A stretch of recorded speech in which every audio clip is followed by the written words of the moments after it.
Hey Baddies, we want to take a quick minute to shout out our amazing sponsor, Eli Lilly, for supporting our mission here on Baddie to Baddie. Because of their generosity, we can keep these important conversations about breast cancer awareness, education, and advocacy going strong for our community of women of color. We send our sincere thanks to our partners at Eli Lilly for standing with us. Calling all permanent makeup artists. Discover how you can join our mission to empower breast cancer survivors of color with specialized permanent makeup services. It's more than makeup, it's a movement. Connect with us and find out how you can contribute to this empowering cause by visiting baddiebeautycollective.com. In return, you will receive free breast health education, permanent makeup trainings, and much more. The Baddie Beauty Collective is brought to you by For the Breast of Us, Artistry by Zuri, and PM Yukon. If you're a breast cancer survivor looking to boost your confidence and add a bit of swag to your new normal, this is your invitation to explore free and discounted permanent makeup services by artists trained in the specifics and nuances of skin for women of color. From eyebrows to 3D areola and scar transformation, join us and let your journey of empowerment begin. Check out the Baddie Beauty Collective, brought to you by For the Breast of Us, Artistry by Zuri, and PM Yukon by visiting baddiebeautycollective.com. Welcome to Baddie to Baddie, a monthly podcast by For the Breast of Us, the first breast cancer community for all women of color, where we share real-life experiences, information, and education to help you live your best life after a breast cancer diagnosis.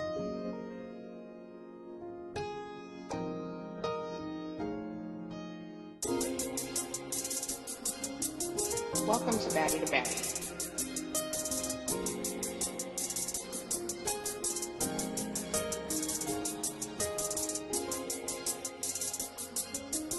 Welcome to Baddie to Baddie.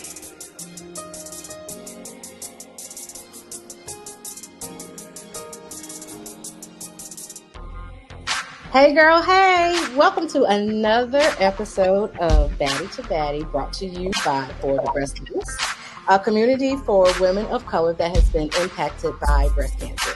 Hello everyone, my name is Tisha and I am a breast cancer survivor as well as a Baddie volunteer.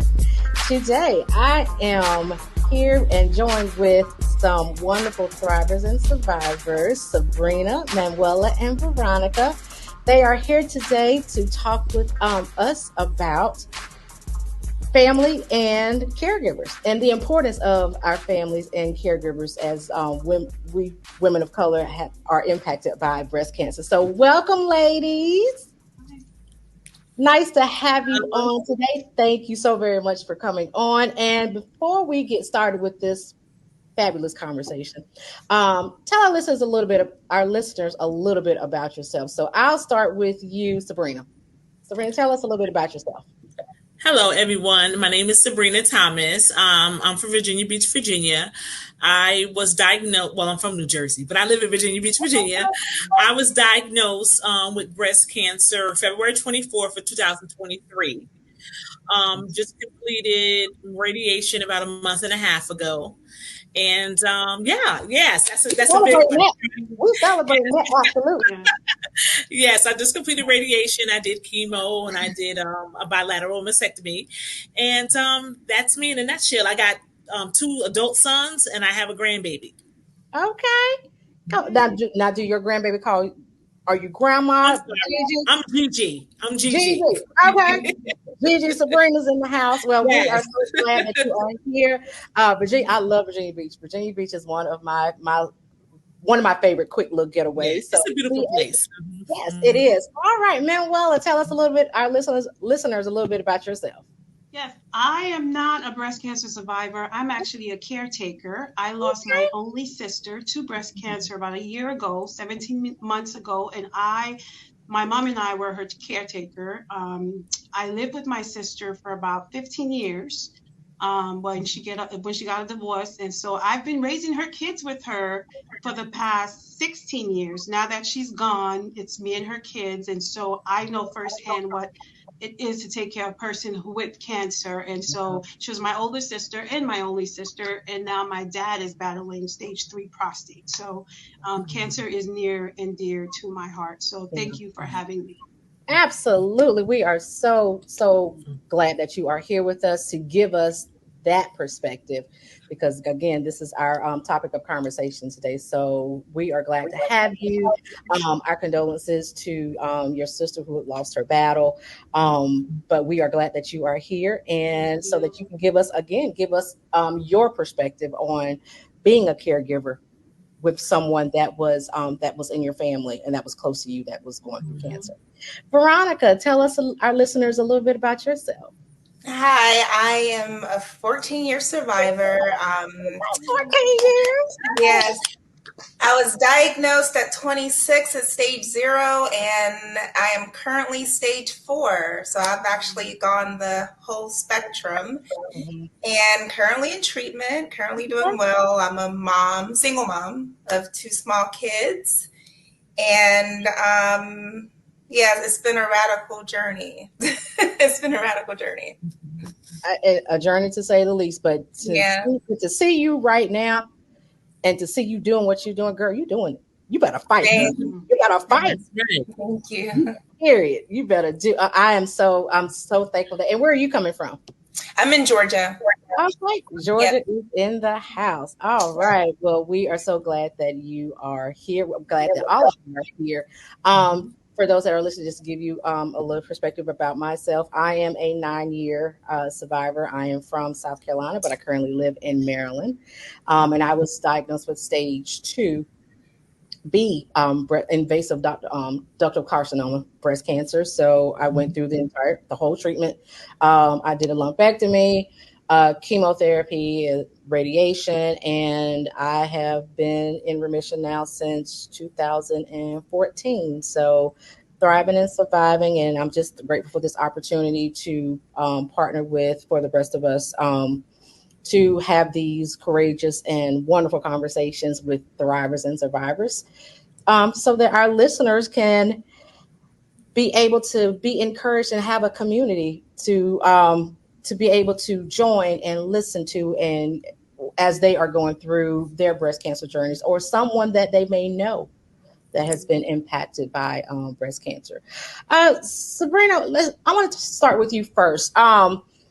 When you were first diagnosed with, when you first got diagnosed, tell us a little bit about your support system. Oh, well, I have a really good support system. I've actually been blessed in that sense. It's my mom, Okay. My life partner. He's been great. I have 2 adult sons, but one of them is disabled. So I'm actually a caregiver. Okay. As well. So I have a 23-year-old son that has cerebral palsy, intellectual disability, and autistic. Okay. So it was kind of hard to balance that because I'm his caregiver. And I need a caregiver now. I need someone to support me. But God, listen, but God. But my mom has been there for me. I have some really great friends, friends that step in, friends that pray for you behind your back, those kind of friends. Yeah. And I just have some very close family members that we grew up together that kind of stepped in. So, you always have that relationship, one person that has this and the other person does that. And if you put them all together, they're a whole person. So the perfect person. Yeah. So you might need 4 or 5 different people to make that one, but I had that. But my mom and my son has been great. And like I said, close friends and family have been really great. Stepped in. Wow. Yeah. And like you said, for you to be a caregiver for your son that has special needs. I'm an educator, and I see that every day. I have had students in my classroom that were autistic, and just seeing with our special education teachers working with those special needs students, and for you to do that and going through breast cancer and needing a caregiver yourself, Mm-hmm. Talk about resilience. Yeah, that Talk was about, rough. But like I said, I give him the credit. that but that but did that was rough. yes, Mhm. and but look at you now, and yes, and for those that are believers, we give God all the credit for that. Yes. Absolutely. Mm-hmm. And I like what you said. Having more than one more than one person in your support system, that one person may be strong in this area that can give you Exactly. what you need. Another person may be strong in this area that may give you something that you need. And all of them together, working together, it's like I said, it's the perfect Yes. person. It's the perfect Yes. source Mm-hmm. of um encouragement. It's a perfect source of support that you need. So Mm-hmm. I encourage those that are out there listening to definitely develop a support system, because number one, you don't have to go through it alone. Um because we know women of color, oftentimes when they get diagnosed with breast cancer, they do feel a sense of isolation. um, but just know that there is just such a plethora of resources out there, communities, but getting that support system to give you what you need when you need it, again, because so you won't have to do it alone. So thank you for sharing that. Veronica, tell us about your support system when you were first diagnosed. How did your family and your friends, your support system, play a part in your breast cancer journey? Well, I was actually the complete opposite of Sabrina. I didn't Okay. have much of a support system at Okay. all. Okay. Um, and that actually delayed my treatment decisions initially Okay. because I was married at the time, but Mhm. with it being stage 0, I was in such disbelief, Yeah. and Yeah. I kind of really downplayed it, like it wasn't like I didn't need anything from anyone, Yeah. and I isolated. I Hmm. did. So it has actually taken me up until just recently to truly develop a support system. Okay. Yeah, 14 years later. But you're here now. Yeah, That's right. That's all that matters. That you're here now. definitely. And you said something too that stuck out. We as women of color, we are a resilient species. We're strong for everybody else except for us. We take care of everybody else except Mhm. for us. Um, and a lot of times we feel like when things happen, we feel like we don't need it because we have that strong sense of independency. And I'm so thankful and I'm so glad that you realize that I don't have to be independent. It's okay Hmm.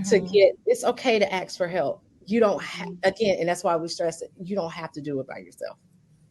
And it doesn't matter how long it took you to get to that point. Just as long as you're there now, Hmm. and know that you not only have that support, but you have me now. You have the rest of us now. You Yes. have Sabrina now. You have Manuela now.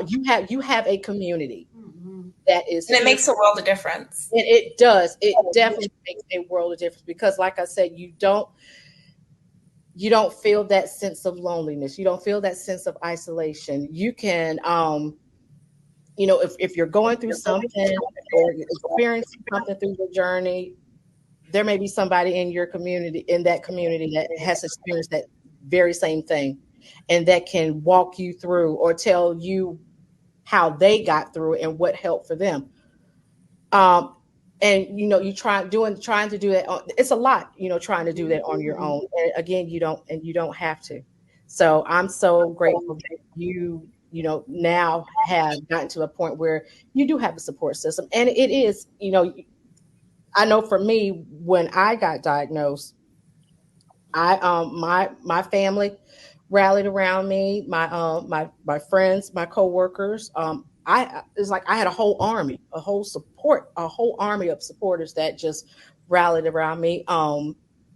Because there were moments when I didn't have the strength to just do anything. And I had one that, all right, come on, Tisha, you got this. Would just give me that, would just encourage me. I had one that, I would just call on the phone and be like, don't say a word. I just need to scream, cry. I just need to cry. I just need to get it out. And I did what I need to do. And she said, are you okay? Are you done? And I'm like, I'm done. And she'll hang up.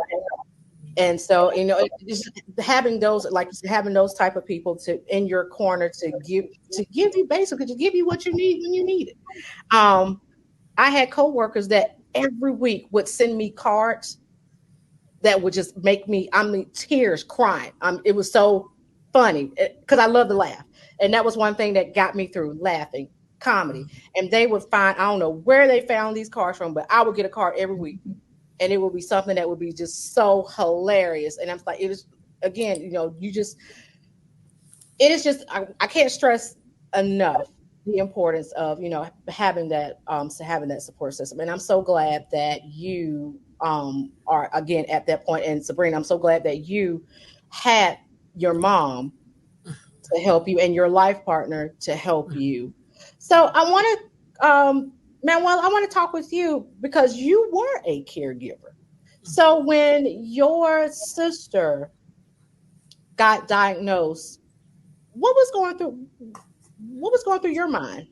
Well, when she got diagnosed, first it was like, because it was right after COVID, she started getting sick. Okay. And I remember her doctor for 8 months kept calling it vertigo.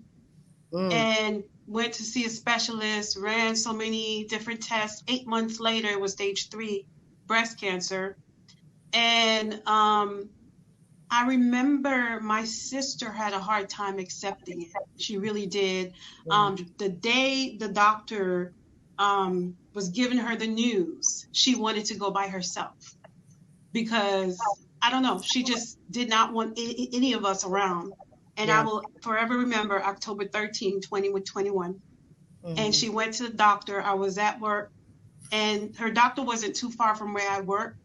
And so I had already planned my schedule to be there because I knew she was going to call me, but she just wanted to get the news first. Oh, right. And I'll forever remember meeting her at the door of the hospital after she got the news. And she said to me, I'm 47 years old. I have 3 kids. I'm not ready to die. And that was one of the hardest things to hear my sister say to me because, again, she's my oldest sister, my only sister. Right. And then, again, she was a single mom. She's divorced at the time. And that was mostly her fears. Yeah. And in my mind, God was going to heal my sister, in my mind. Yeah. Right? Yeah. But that was not the case. And the cancer was so aggressive. She did the surgery, remove one of her breasts, and it just attacked her body. Within a year, she was gone, just like that. Okay. And for me, living with her 7 days a week, I got to see it all. I was her advocate. My mom would come in and take her to chemo, take her to different appointments just to give me time to go to work. But 7 days a week, she confided in me how she felt. And when the family wanted certain things for her, I had to speak up and say, no, she wants it this way. My sister was very private. When she got diagnosed with stage 4, it was just like, she didn't want the world to know. So she kind of like shut down. Yeah. It was private. She only told a few members in the family, which was just my parents and siblings and her kids. Okay. But she was just private with her cancer. And we did just, a lot of people just didn't understand. But for her, she just felt like I only need the people who truly love me to know what I'm going through. Right. And so it was one of the biggest challenges for me because at the time, not only was I a caregiver 7 days a week, now I became dominant mom for my nieces and nephews. For your nieces and nephews. And so I'm playing 2 roles at the same time. Yeah. And the thing about caretaker, you really do have to die to yourself because you've become that voice for that person. And you see them cry, you see their hurt. And you get tired emotionally. Absolutely. You get tired physically. Yeah. And one of the things that I had to do was ask my mom, give me a minute. When she would take her to the doctor, when I came from work, cooking dinner for the kids, whatever, I had to take a moment to myself, because the thing about being a caretaker, especially for Black women, women of color, it's such a heavy, heavy topic for them that you really, as a caretaker, if you don't die to yourself, meaning put understanding the assignment of being a caretaker, it's hard. And no matter how you feel sad, you cannot be sad in front of that person that you're taking care of. So I literally had to be strong for my sister all the time, because I understood she was battling physically, mentally. And the thing about cancer, it is a fight. It's a mental battle, it's a physical battle, and it's also a spiritual battle. And I watched my sister go through all of it. And it was one of the hardest things that I had to do while being strong for her 2 sons and her daughter. But if I had to do it again, I wouldn't change it, because I learned so much. Yeah. And I remember 6 months into her passing, I resigned from my job because the cancer became so aggressive. Yeah. She could no longer work. And so I resigned from my job, and I just knew that was the right thing to do. So I became a full-time caretaker instead of a part-time. Okay. And it is not easy. It is not easy watching your loved ones suffer. I remember the first time, her first chemo, she came home that weekend, her hair started falling off. Wow. And I remember her calling me upstairs, and she said, Manuela, come here. And I went downstairs, and her hair was just coming out. Yeah. And my sister's hair was her pride and glory. Yeah. Whereas mine, I've always been the girl who cuts, but that was her pride and glory. That was her beauty for her. Yeah.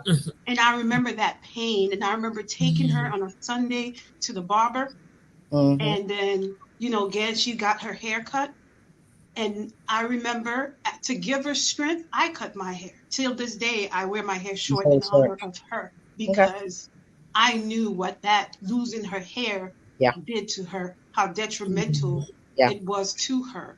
And so remember taking her to the barber and us having that moment, because a woman's hair, is their crown and glory. Depending on the woman, it's her pride and glory. Yes, it is. To be going through cancer or sickness in your body, now you got to lose your hair. That was a tough thing for her. But I cut my hair. Her daughter cut her hair, because we wanted to do anything to give her strength. Whatever it was necessary, we did, because at the end of the day, we just wanted her to get well. We were believing God to heal her, but that was not God's will. You know what I mean? Yeah. And so she fought till the end. And I remember October, it was her son, both sons, it was their homecoming. This was October 2022. She passed away literally 5 days after their homecoming. And one of them was a junior, one of them was a sophomore. And she kept saying she was tired. Yeah. She kept saying every day she was tired. She was tired. It takes a toll. It takes a toll. And that's why I said it is a mental. Absolutely. And I thank God I was able to serve her, because being a caretaker, you are a servant to that person. You're a servant. And it's okay. To everything. And you watch them in pain. Yeah. I remember she spent 12 days straight in the hospital because her body was taking a toll. Yeah. And again, I was in the hospital with her 12 days a week because as a caretaker, it is our job to be there, because even though you go into the hospital, some of these nurses do not have the patience to properly take care of your loved ones. Right. And I did not want her to be treated any kind of way. Exactly. You know what I mean? Yes. So I made sure that I was in the hospital with her when they were cleaning her, because it became where my sister could no longer walk. She couldn't breathe. She was using an oxygen tank, and she was 2 radiation away from completing radiation in 2 sessions before she passed away. So I don't know why women of color, we have such a high rate of dying with breast cancer or cancer. And there's a number of factors that go with that, because there's so many disparities in the healthcare system for women of color. Mm-hmm. Um, the lack of education for women of color, and knowing about breast cancer and how to prevent it, which is why the platforms like For the Rest of Us, Tisha's Tea Room, Mm-hmm.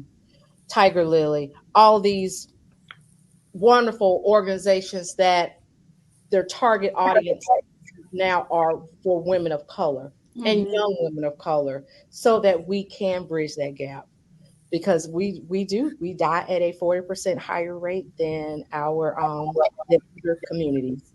And it's because of the lack of education. Some oftentimes the lack of education, lack of medical assistance, medical treatment, lack of insurance, medical care.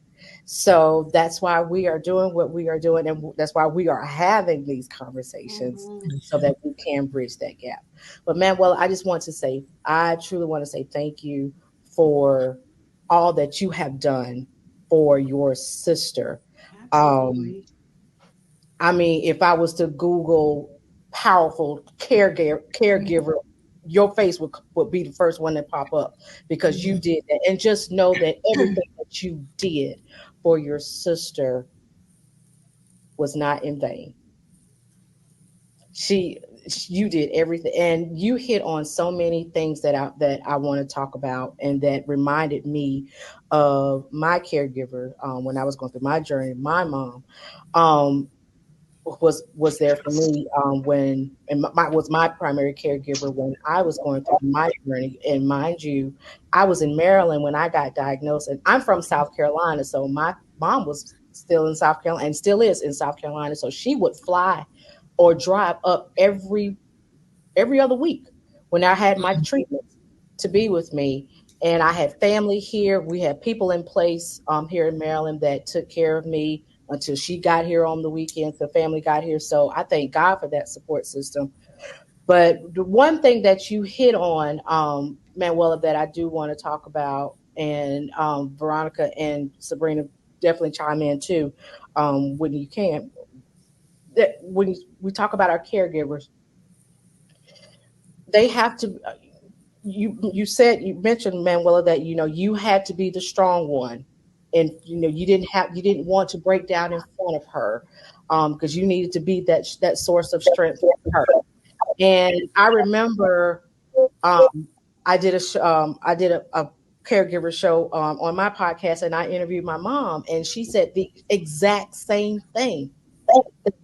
She did not want me to see her break down and cry, because she had to be a source of strength for me when I needed it. Absolutely.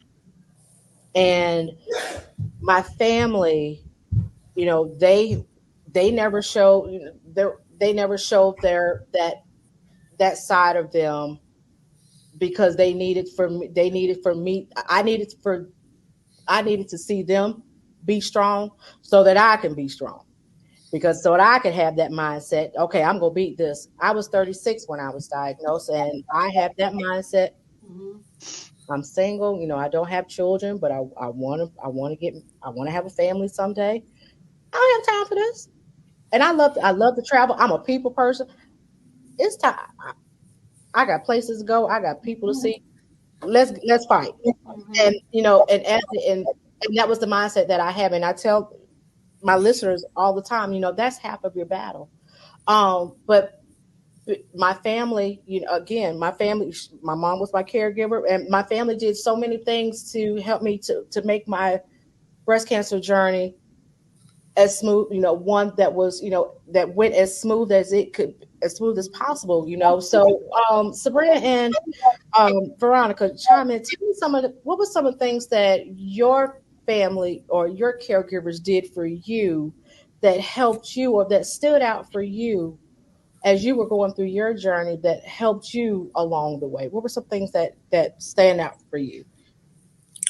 For me, I think I had a certain type. It might sound crazy, a piece, because Mhm. like I said, I had so many people in place doing so many different things. Uh-huh. My fiance, he took care of it financially, so I didn't have to worry about bills and money and stuff. No, I couldn't go shopping. I wasn't on Amazon buying stuff, but I had things that I needed, the everyday things in place. Because people stress about that too. Absolutely. Your rent, the mortgage, the power bill. That doesn't stop because you have cancer. You might get a little with it, but that's it. It keeps coming. They're like, sorry to hear that. However, when is your payment coming? So I didn't have to worry about that. So that took away, because they say you're not supposed to be stressing, but life goes on. You got these bills coming. The insurance is only covering whatever. So I had that financial part from him. Now, he wasn't able to do anything else. But I've learned as a woman, and this is not a black or white thing, but as a woman, I learned this recently. You have to meet people where they are. Yes. So I met him. I was mad because I wanted him to do other stuff. He just couldn't do it. So he did like my daddy used to do. He made sure that my mom financially was straight, but my mom wanted him to go to walks in the park and do all this. He wasn't that type of dude. I'm like, Mom, not doing that. Men aren't that. They are the providers. Yeah, so and that's what he did. He provided for you financially, and that was his way of showing his love. But I had the other friends, like you said earlier, the one that I could call to scream. I've told her, if I call you and I don't say nothing, the first thing I'm going to do is say, I'm not hurt. Like, she'd be like, are you hurt? Are you sick? Yeah. And I'd be like, but I needed to not say nothing or scream. And she would say the same thing. All right. The devil's a lie. Whatever she said. And then hung up the phone, and we had to understand it. And then I have another one that was like, "You need me to take you to pick you up for a ride. You need to go to Applebee's. You need to, you need something to eat." A sense of normalcy. Yeah. Now, and so I had those people in place for certain things. One to come over, watch a movie. Let's just watch some Tubi. I want to watch some Ratchet TV. Okay, some okay. Just sit with me and do that. I don't want to have a cancer conversation. No cancer conversation. We're not having a cancer conversation. Right. Just sit with me. Tell me gossip. Tell me what's going on in your life. Let me give you some advice. And I don't want to talk about cancer. So I had that in place. So to me, that made it a better. And then I had people showing up for my son. I mean, when I couldn't cook in between my surgeries and whatever, somebody was DoorDash, and my son was DoorDash, and somebody was cooking lasagna, and I had people in place that would just drop off food. So it's, like I said, it might have took 10 or 15 different people to get it all together, but it all came together. The whole journey peaceful. Because I'm on a lot of groups, and I listen to people, and because I ask advice about stuff. And I'm reading these posts, and I'm like, people are going through some stuff.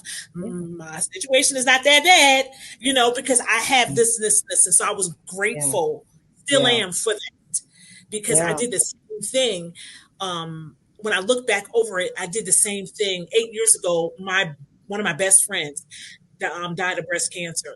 And when she got to stage 4, she was the survivor for like 12 years. When she got to stage 4, it got bad. And I told her I would never, she said, I don't want to die by myself.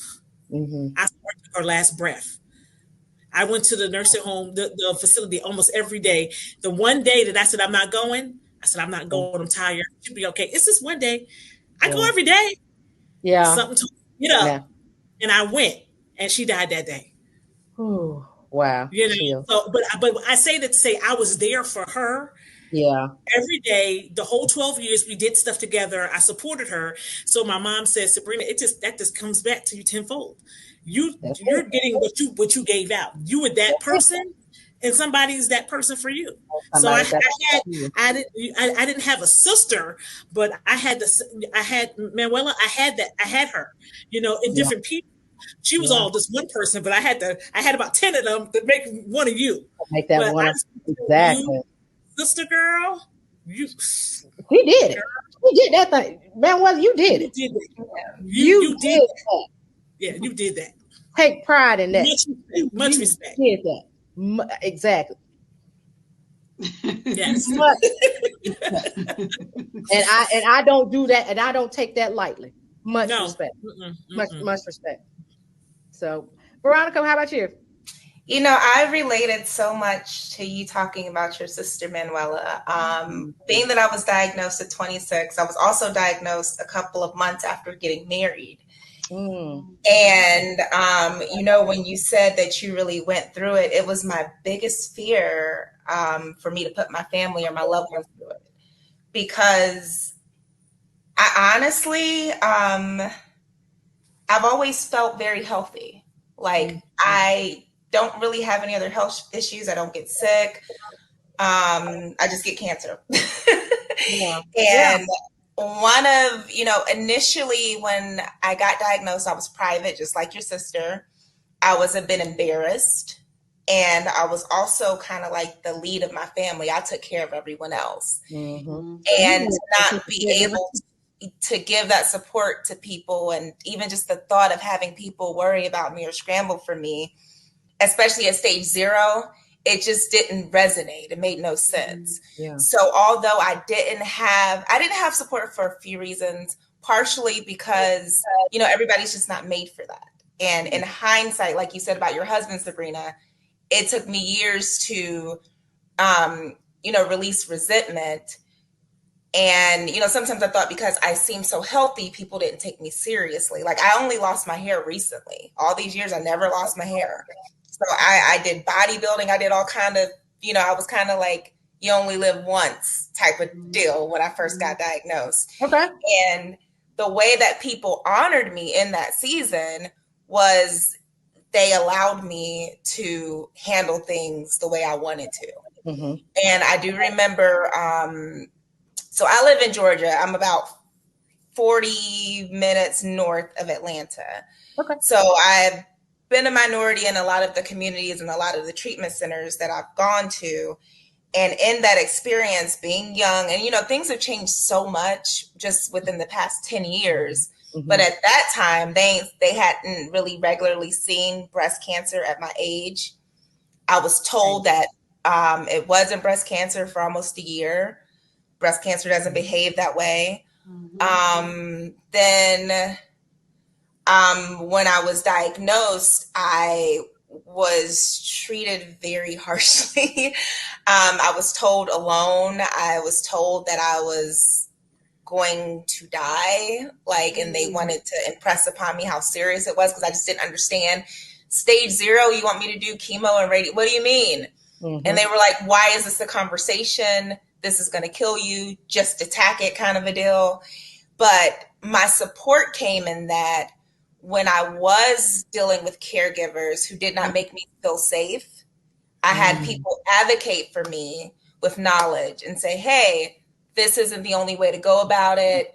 No, it's not an urgent matter. Yes, you can take your time to do your homework and your research, and really just allow me the freedom to make my own decisions. You know, it's sometimes I kind of wish that somebody would have pushed me, but, you know, who knows how the cards would have laid. You know, I've seen plenty of people still get multiple diagnoses after, you know, getting all of the treatment. So yeah, I'm just glad I had support at that stage where people just advocated for me and allowed for me. They met me where I was at. They didn't really force anything on me. Good. Okay. All right. And we know that a cancer diagnosis not only affects the person that has the diagnosis, but it also affects the caregivers too. It affects the family. It affects everyone that's in your circle. So Manuela, I want to jump back to you for a few minutes. And Sabrina and Veronica, please chime in whenever you would like to. But I want to talk about Manuela as your sister's caregiver. What were some things that you did to woosah? Because I'm sure you've had moments where, because that's a lot, taking care of someone that is going through something as traumatic as breast cancer, and then for your sister to not only do that, but then you having to take care of her children as well. I know it took a toll out on you. So what were some things that you did to replenish and recharge yourself? I think for me in the moment, I would say, I had one friend two friends actually that were really good about allowing me that safe space to call them and cry. Yes. Because when my sister was sick, I didn't have any desires to do anything outside of being with her. Because the thing is, not only taking care of her, but we're talking about, we have a 17-year-old, an 18-year-old watching their mom battle cancer. Daughter is in San Antonio, because I live in Houston. Okay. And so I couldn't turn it off, because when I turned it off, I had to be strong for them. Because the thing is, because I raised my sister's kids with her, so the kids learn to rely on me. So they figure, okay, auntie's taking care of mom, she got it. So they would ask me those questions. Yeah. When mom was, my sister was tired or she was sleeping, then they would come and ask me, so how is mom doing? Because they didn't want to ask her those questions. You know what I mean? Yeah. And so I didn't know how to turn it off, because I had to be strong for them. Mm-hmm. And then so my friends, Maryland especially, calling her in New Jersey or allow me to just cry. And those moments were after work, like when I'm driving home, that's when I would just release all of that, Yeah. Even till this day, it's been 17 months without her. I mean, one thing about grief, you don't overcome grief. You cope. You cope with it. And some days you're good, some days you're not good, and some days you're like, okay. One of the things that I struggle with till this day, I know it was God's will for her to go, but I still wrestle with, God, why her? I'm not married. I don't have children. Yes, I love my nieces and nephews, but why her? They needed her. So I wrestle with that, because now, like, her oldest is 23 and she's still going through the grief process of not having her mom. 19-year-old's a freshman at Texas State. The youngest, he's graduating high school in 3 weeks, and he's a senior in high school. And I watch him suffer this year because he's the youngest and not having his mom to, be there for the prom moment and just walking through that. I'm still being a caretaker in a nutshell because they live with me. Absolutely. So I wrestle with, like, wow, God, yes, I'm strong, but man, I'm like, Lord, it's a lot.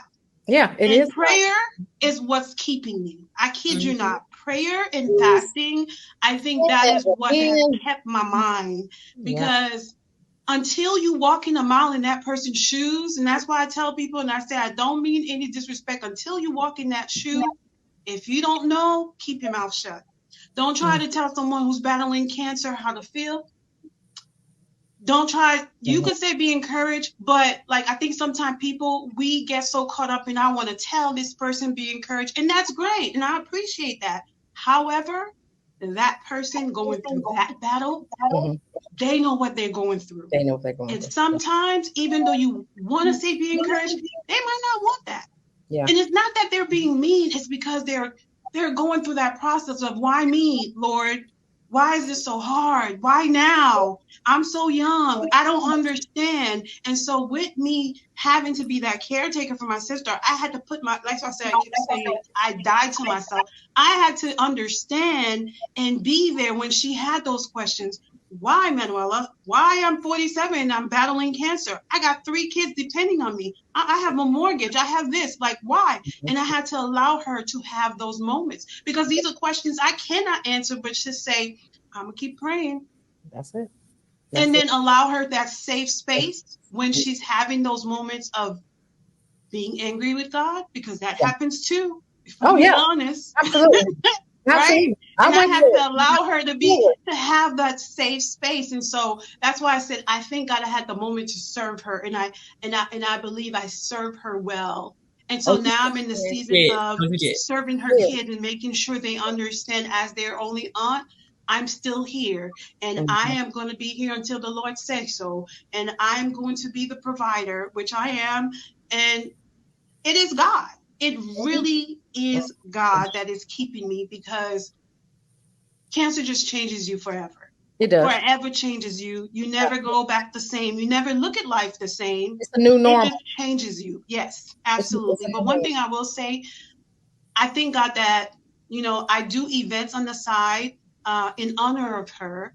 I do breast cancer events. Before she passed, I did a women's breast cancer brunch. And, I've taken a break lately, but I know October's approaching and it's going to be 2 years since she passed. And I plan on hosting a breast cancer tea brunch for women. I'm planning that right now because it is a legacy of her. It is not just her, but the women, now who are battling, and the women who are coming behind, and just, teaching her kids, like, this is how we honor those we've lost, especially breast cancer. Just saying her name, you know what I mean? We don't know when we're going to see her again, but I want to make sure that her name lives on in legacy, and say, you know what? She fought the good fight, and God took her because it was his will for her to go. But my responsibility as her only sister is to keep that legacy going and talking about breast cancer, especially with women of color, why it's important to go and have a mammogram, why it's important to eat healthy, and why it's important for us to, even talk to our kids and just educating them about cancer. And so that's me now. You know what I mean? My life has changed. My perspective has changed. And so I just want to make sure that, she's pleased with me, and her kids are watching me and making sure that, that they have an aunt that loves them and doing the best that she can in honor of their mother. I can never be her, but just doing my best. Yeah.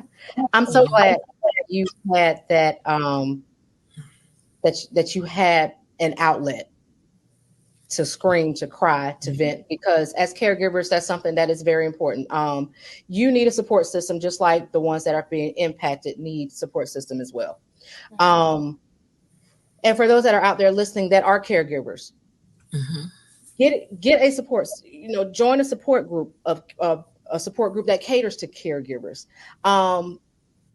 Take a break, go outside, take a walk. Exercise, it's okay to take a break, because you are being affected by it, just like the person that you're caring for is being affected by it as well. And so I commend you. I commend you for everything that you have done as a caregiver and how you are honoring her. What a wonderful way to honor her. And know that November is National Caregivers Month, and I don't think I've shared with the rest, with Veronica and Sabrina. I haven't had a chance, I don't think, to share with you, but I have a podcast called Tisha's Tea Room, the place where conversations conquer cancer, and I have November. I honor Caregivers Month, so just know that all three of you are coming to the tea room, because we're gonna have some fabulous. But I just want to say, for those that are out there listening, there's just so many wonderful organizations and communities for caregivers and family members, so that you can have that support as well, so that you can be that voice and that advocate that for your loved ones that are being impacted by by breast cancer or whatever type cancer that they are going through, because you need to be well as you are, as you're caring for your loved ones. And so, and it's again, I can't stress enough, just making sure that, you are being the best version of you, that you are taking care of you, so that you can be there for your loved ones. So with that, Sabrina, Veronica, any last words that you would like to share before we? I think Veronica has something to say. I'm sorry. Go ahead, Veronica. I'm just gonna add on to that, because, especially with me being stage 4 and just my beliefs around my diagnosis, the greatest thing, I recently had a hospital stay, and everybody's scrambling, trying to see what I need. And the biggest thing for me has been making sure the people that love and care about me are taken care of. That means everything to me. That's the greatest way that anyone could ever honor me. Knowing that like your story fills my heart so much. Just the fact that I know that my children, just like how you love your niece and nephew, my children are loved by other people, and they sincerely love my children, and they know what they like to eat, and you know, all the things. And that, because there's only so much you can do for a person with cancer. It's not hopeless, but a lot of it is, unfortunately. So you know, living your life to the fullest, taking care of your health, getting your screenings, taking care of all the people that have survived your sister, that has always been just such a big deal for my survival. It gives me a sense of peace knowing that the people around me, I don't have to worry about them, and then I can focus on myself. Absolutely. Well, Sabrina, Manuela, Veronica, I can't thank you enough. This has been an amazing conversation. This has been so good, and I hope the listeners out there, that are listening, I hope that you have been blessed by this conversation like I have been blessed. I want to thank you, all three of you, again for joining us for this wonderful podcast today. And with that being said, I just want to take a quick moment to give a shout out to our amazing sponsor, Eli Lilly, for supporting our mission on Baddie to Baddie podcast, because without their generosity, we can keep these important conversations going. And for those that are out there listening, I also want to thank you again. Make sure you like and share and subscribe to Baddie on Spotify, Apple Podcasts, or wherever you listen to your favorite podcasts. Also, please, if you will be so kind to also subscribe and like to Tisha's Tea Room on YouTube, as well as Instagram and Facebook. And with that being said, thank you, ladies, again, and everyone that is listening. Wonderful, wonderful evening. Take care. This is another Baddie creation brought to you by For the Rest of Us. Don't forget to subscribe to Baddie wherever you get your podcasts. And follow us on Facebook and Instagram at For the Breast of Us, on Twitter at The Breast of Us, and check us out online at breastofus.com. Thanks for listening.